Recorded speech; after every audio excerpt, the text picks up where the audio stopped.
আমাদের মহল্লার কোনায় এক পুরনো স্কুল আছে। বহু বছর আগেই বন্ধ হয়ে গেছে। ভাঙা দেয়াল, জানালায় শ্যাওলা, আর বোর্ডে এখনো মলিন অক্ষরে লেখা। বন্ধুরা বাজি ধরল রাতে স্কুলে ঢুকে ক্লাসরুমে 1 ঘন্টা কাটাতে হবে।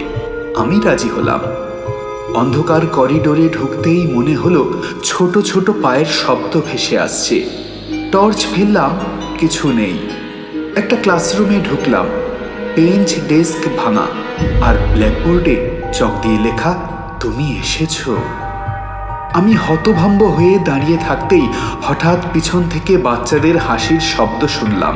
ঘুরে দেখি সারি সারি বেঞ্চে অস্পষ্ট ছায়ামূর্তি বসে আছে।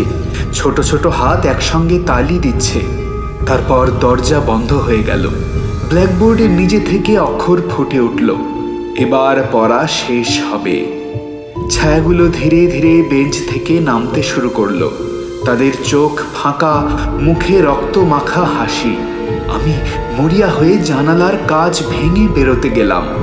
সকালে লোকজন আমাকে স্কুলের বারান্দায় অজ্ঞান অবস্থায় পেল। কিন্তু অবাক করা ব্যাপার, আমার জামায় সাদা চক দিয়ে বড় বড় করে লেখা ছিল, ক্লাস শেষ হয়নি।